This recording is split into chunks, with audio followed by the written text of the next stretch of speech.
Azul Flower, bonsoir à tous, j'espère que vous allez bien. On se retrouve une nouvelle fois pour le débrief des matchs du mercredi hein, en Ligue des Champions, avec bien sûr cette victoire à la dernière seconde du Real Madrid.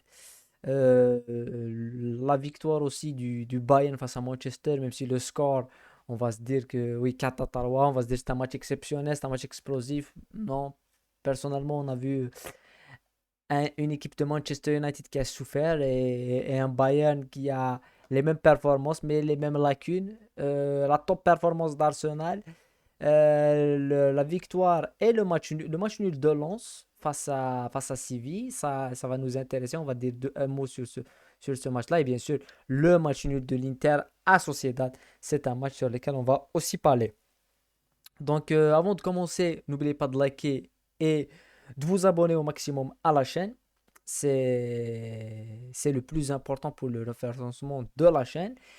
Et au-delà de ça, je pense qu'on avait fait une vidéo pronostic de cette journée où on a parlé de l'état de forme, on a fait comme si c'était un avant-match sur les différents matchs de cette journée, sur tous les matchs. Je pense qu'on a oublié de parler d'un seul match, c'est Salzbourg. Je pense que c'est Salzbourg-Benfica.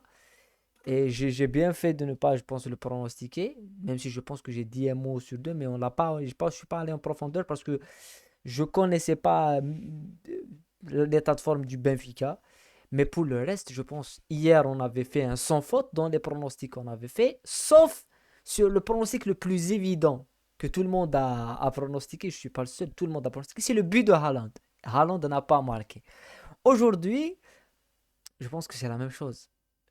Et quand tu vois le match de l'Inter, quand tu vois le match de Lens, on va en reparler. Je vais commencer par ça. Je pense que le score de ce mercredi, hier c'était le but marqué par le gardien de la Lazio à la dernière minute.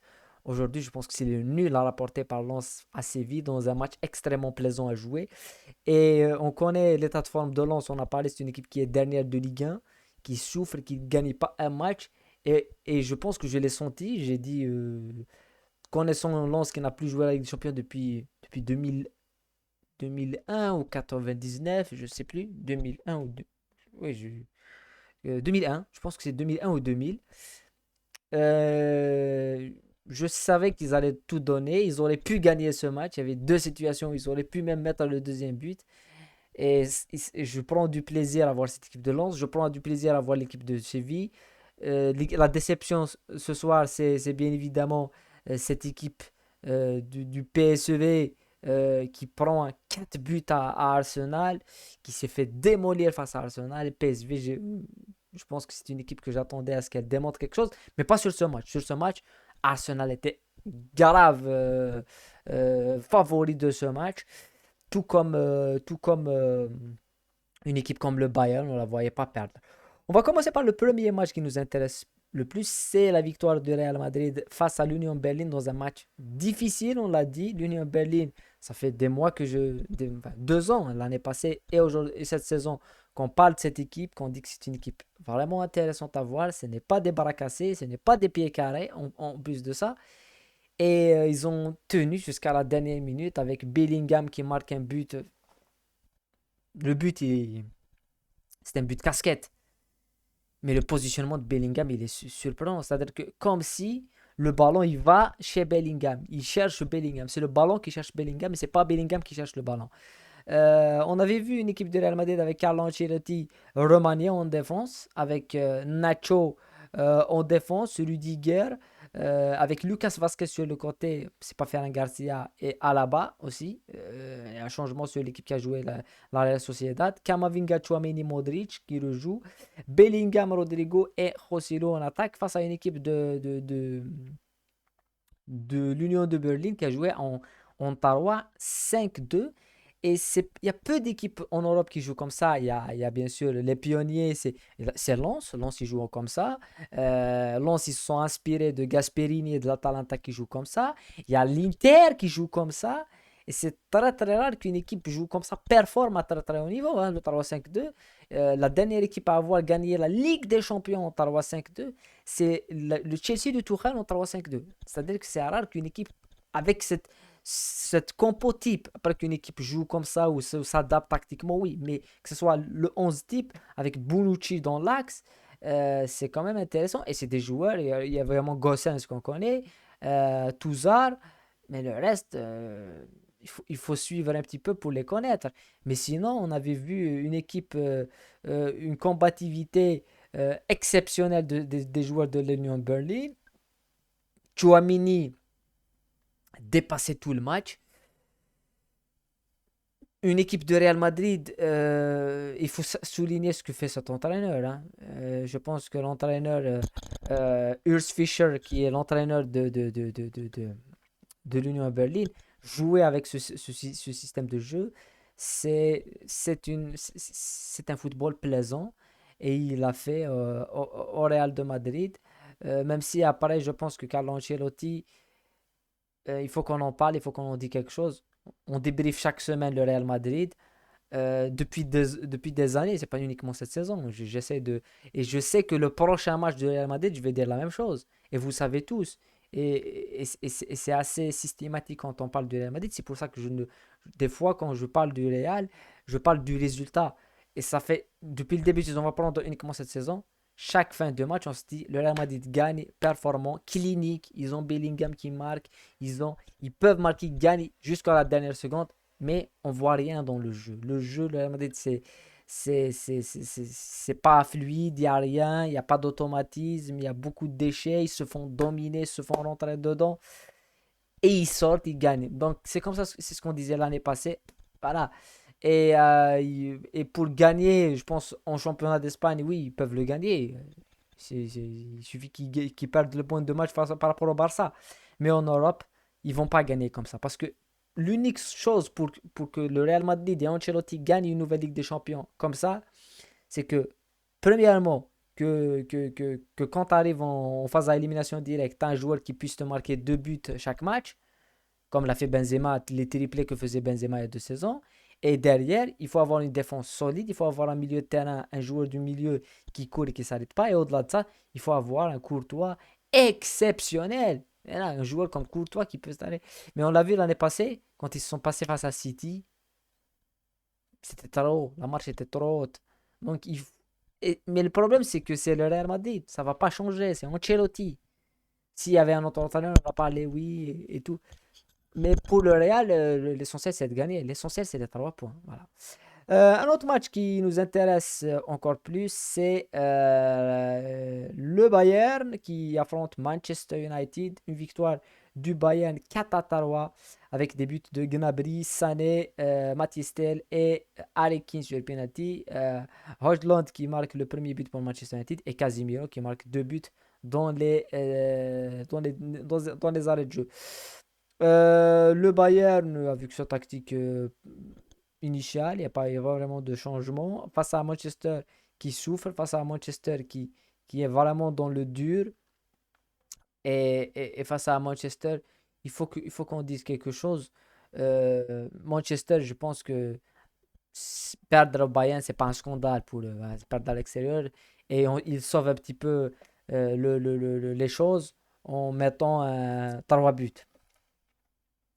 Mais le Bayern, offensivement, il marque des buts, 4 buts, il y a du jeu et tout. Mais depuis l'arrivée de Tourelle, c'est une équipe qui encaisse beaucoup de buts. Et ce qui faisait la force du Bayern, c'est justement cette capacité à être tueur, à marquer des buts, à un sang-froid fondamental enraciné dans ce club. Et derrière, tu marques pas. Tu dois caravacher toute ta vie pour leur marquer un but. Mais là, on voit que dernièrement, face à Leverkusen, ils prennent 2 buts. Et, ce qui m'a surpris, et ce qui m'a frappé, c'est que le Bayern, ils ont perdu la Super Coupe face à Leipzig 3-0 à l'Allianz Arena. Quand j'ai vu ce score, Je me suis dit, il y a quelque chose qui n'est pas normal. Donc, Tuchel, hmm, je comprends pas pourquoi tu vires Nagelsmann. On sait pourquoi il a été viré, Nagelsmann. On va pas revenir à raconter la même histoire. Le problème avec Neuer. Non. Mais, ce que faisait Nagelsmann en termes de pragmatisme défensif et d'idée de jeu, on le retrouve pas cette saison. Et peut-être que c'est ça le problème du Bayern. C'est que y a beaucoup de failles défensives. Et Manchester, comme je l'ai dit, ils vivent un passage extrêmement compliqué. Donc, je pense que Manchester, on va les juger sur le prochain match. Si le prochain match, il n'y a pas une réaction, c'est que c'est foutu. Il faut changer quelque chose. Mais si... Et, et dans le football, même Sir Alex Ferguson a eu des passages à vide. A eu des saisons où il ne gagnait pas, a eu des défaites à la suite, a eu des moments compliqués, a pris 6 buts face à City. On pense que oui, l'année passée, Ragnick a pris 6 buts à City. On dit que c'était un scandale. Ferguson a pris 6 buts face à Manchester City à Old Trafford. Donc ça peut arriver à n'importe qui. Mais espérons que ça ne dure pas pour Manchester. Parce que sinon, ça va être problématique. Ramener Ten Hag pour le projet. Et je pense que Ten Hag, euh, cette équipe de Manchester United manque de quelque chose. Manque d'attaquants. Quand tu perds Anthony qui fait n'importe quoi, quand tu Sancho il fait n'importe quoi, il est même plus là. Mais c'est des choix de l'entraîneur en réalité. C'est ça qui est encore problématique. Pour le troisième match, c'est la Real Sociedad face à l'Inter. Nul, un but partout, vertu du score de Bryce Mendes à la 4e minute, égalisation de Lautaro à la 87e minute. Tout simplement, il faut que je dise quelque chose. Voilà, une équipe aussi qui joue, l'Inter avec Inzaghi qui joue en 3-5-2. Et une Sociedad qui joue Imanol, l'entraîneur avec Imanol, très très bon entraîneur, qui joue en 4-3-3. Il faut dire une chose. Bryce Mendes, homme du match, il n'y a rien à dire, il n'y a rien à ajouter, c'est l'homme du match. Mais ce que je veux dire par rapport à ce match, c'est l'Inter s'est fait manger par cette équipe de la Real Sociedad. La Real Sociedad, on a débriefé le match face au Real Madrid et on a dit que c'était un match niveau Ligue des Champions. Les deux équipes, ils ont un niveau Ligue des Champions, le Real et la Real Sociedad. Et ce soir, la Real Sociedad a fait un match niveau Ligue des Champions. Il leur manque l'expérience. C'est-à-dire que tu encaisses un but que tu n'aurais pas encaissé, mais au-delà de ça, la Real Sociedad devait tuer le match. Ils ont fait un pressing haut en tuant le milieu de terrain de l'Inter. On ne les a pas vus jouer. L'Inter, ils n'existaient pas. Et derrière ça, tu as une équipe de Sociedad qui a techniquement eu un monopole général sur le milieu de terrain. Et ça, c'est fondamental. Hein, quand tu as un milieu de terrain qui tourne avec Zubimendi et, euh, et Mendes et Mirino qui font un match phénoménal, les trois. Ils font un match phénoménal. Et en attaque, tu as Oyarzabal qui entre, tu as Barnechea qui a marqué face au Real Madrid et Kubu qu'on ne découvre plus. Ils ont fait un match exceptionnel. Moi j'ai été surpris. Mais on l'a débriefé, on l'a analysé et on a pronostiqué ce match. On a dit que cette équipe de la Real Sociedad va poser beaucoup de problèmes à l'Inter et que l'Inter va s'en sortir grâce à premièrement son expérience et deuxièmement avoir des top players. Et c'est pour ça que j'ai dit la cote de l'Inter, elle ne devait pas dépasser 2. Oui, j'ai reçu un commentaire. Je suis d'accord avec le commentaire qui dit que la cote c'est 2,30 parce que l'Inter joue à l'extérieur. Je suis désolé, l'Inter c'est le finaliste de la Ligue des Champions. Et l'Inter ce soir a joué face à une équipe et face à un entraîneur, Sociedad qui a étudié du bout en bout cette équipe de l'Inter. Ils ont fait un plan anti-Inter, un plan où ils ont démoli tous les points forts de l'Inter. Ils les ont rendus incapables d'enchaîner 2 passes.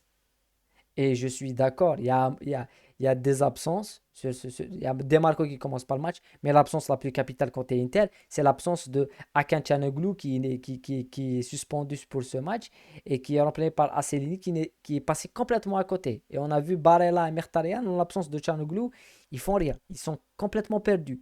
Donc, je sais mais l'absence d'un joueur ne suffit pas. C'est pas Messi hein, qui est absent. Donc, À la limite, tu aurais pu jouer quelque chose. Mais l'équipe de Sociedad a fait un match vraiment parfait tactiquement, dans le duel, dans le pressing, dans la sortie de balle, dans l'animation, beaucoup d'occasions, beaucoup d'occasions ratées, ouais, ça aurait pu être 2-3 buts. Mais, pourquoi je dis que l'Inter, c'est une top équipe, et pourquoi je pense que la cote, elle devait être 1,80, 1,90.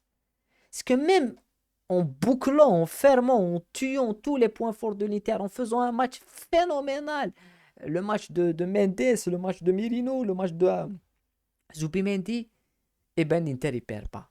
Ils perdent pas le match. Ils sont capables d'être mentalement très très puissants. Et on l'a vu avec Lautaro Martinez, qui une nouvelle fois sauve cette équipe de l'Inter. Et Lautaro Martinez, je suis désolé, mais c'est un joueur. C'est vrai que là, avec l'Argentine, il n'a pas le même rôle aussi avec l'Argentine. Même si je pense que c'est après la Coupe du Monde que c'est devenu comme ça. Lautaro en Copa América, Lautaro dans les éliminatoires de la Coupe du Monde, il était quelqu'un de buteur, il était très important. C'est l'un des joueurs qui c'est le premier, c'est l'un des joueurs de la nouvelle génération en Argentine qui s'est le plus révélé après la Copa perdue au Brésil en 2019. Donc il a eu un passage à vide. Mais ça n'empêche pas ce que fait à l'Inter. C'est le patron de cette équipe de l'Inter. Et ce soir, il en est encore pour quelque chose, son placement. Et voilà. Sociedad a vraiment lâché 2 points. Mais s'ils jouent comme ça, ils iront en huitième. Parce que ce groupe, il y a l'Inter, on sait. Parce que si Sociedad ne les bat pas dans une à la Nueta, face à un public aussi chaud, tu ne les bats pas, ça va être difficile de les battre, de voir une autre équipe battre cette équipe de l'Inter. Voilà. En tous les cas, c'était quand même des matchs vraiment on a pris encore du plaisir, des rebondissements, des matchs bons à voir. On se retrouve dans d'autres vidéos. Demain, on va débriefer un match. Et c'est pas un match simple, hein. C'est l'Ajax Amsterdam qui reçoit l'Olympique de Marseille en Europa League. Voilà. Prenez soin de vous. On se retrouve pour le football international, pour le débrief de Ajax OM et pour les pronostics de la semaine, vu le retour du football international et des championnats. Voilà. Prenez soin de vous. Appréciez-vous. Ciao.